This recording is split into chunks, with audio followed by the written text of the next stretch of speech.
네, 그럼 143페이지 재무회계의 기타 이론 보겠습니다. 자, 여기 6문제 있는데요. 자, 빠르게 한번 풀어볼게요. 자, 1번. 다음 중 재무정보가 갖춰야 할 가장 중요한 질적 특성 요소는 무엇입니까? 라고 되어 있죠.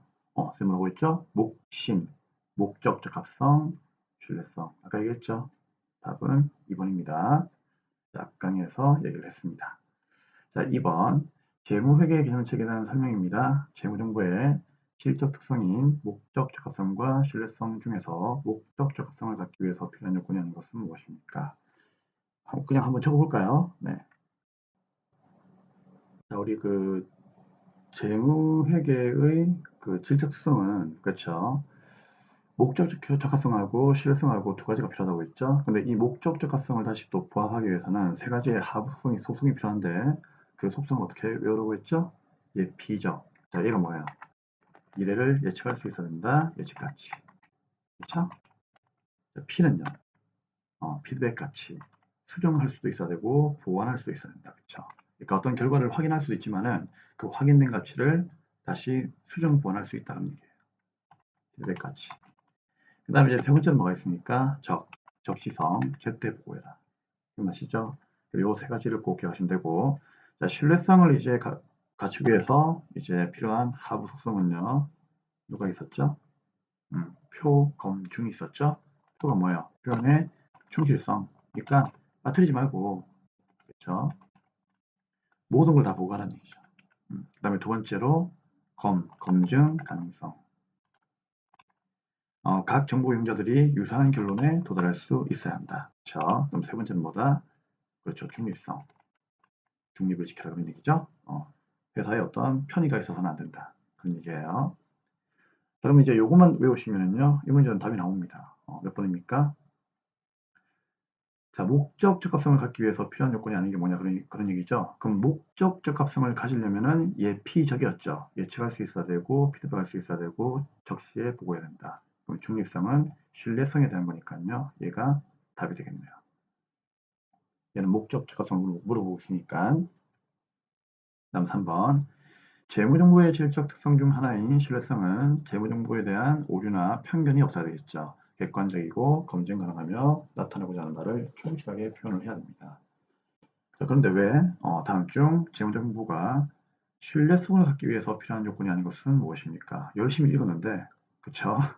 신뢰성에 대한 하부 속성이 아닌 게 뭐냐? 그걸 묻고 있죠. 그러면 목적적 합성은 예피적이었고 신뢰성 뭐였어요? 표검중이었죠? 표검중. 그럼 답은요? 그렇죠. 적시성은 목적적 합성이 뭐다? 하부 속성입니다. 그래서 이제 이 하부 속성들을 여러분들이 좀 암기하셔야 돼요. 음. 그래서 그런 부분은 이제 선생님이 방금 얘기했던 요 내용들을 암기하시면 충분히 풀 수 있다. 그 다음에 이제 4번입니다. 다음은 재무회계 개념 체계에 대한 설명입니다. 기본 과정 중에서 무엇에 대한 설명입니까? 한번 읽어볼까요?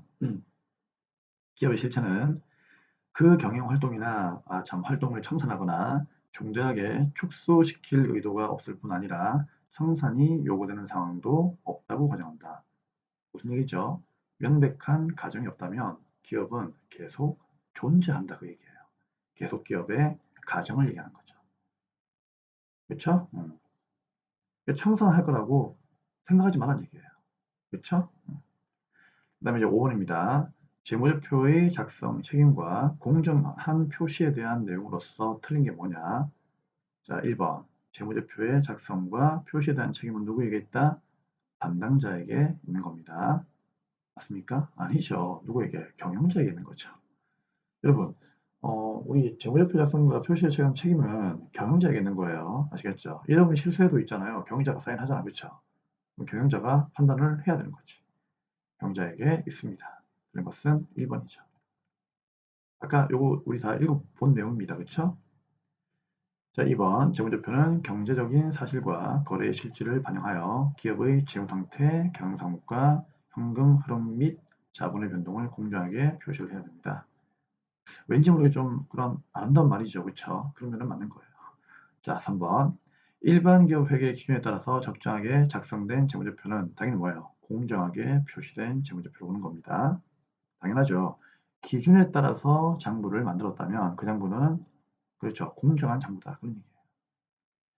자, 네 번째, 재무제표가 기업 회계 기준에 따라서 작성된 경우에는 그쵸. 그러한 사실을 주석으로 기재하여야 됩니다. 그러니까 우리가 이제 회계 기준이 여러분들 국제회계 기준이 있고 그다음에 일반 기업 회계 기준이 있죠. 국제회계 기준 같은 경우에는 이제 3장 기업을 대상으로 이제 작성되고 있고요. 적용되고 있고요. 그다음에 우리 뭐 비상장 기업들 이런 기업들은 보통 일반 기업 회계 기준을 따라가요. 내용은 비슷해요. 그렇죠? 그래서 이제 우리가 시험 칠 때 아무런 말이 없으면은 일반 기업 회계 기준으로 보시면 돼요. 그러면 일반 기업 회계 기준으로 작성을 했다면은요. 그러한 사실은 뭐다? 주석에다가 재무제표는 일반 기업 회계 기준에 의해서 작성이 되었습니다라고 알려줘야 되는 거예요. 그걸 주석에다가 기재하는 얘기입니다. 자, 다음 6번. 다음 중 발생 주의에 따라서 작성되지 않는 것은 무엇입니까? 자, 우리 회계는 모든 회계 처리 방법이 발생주였죠?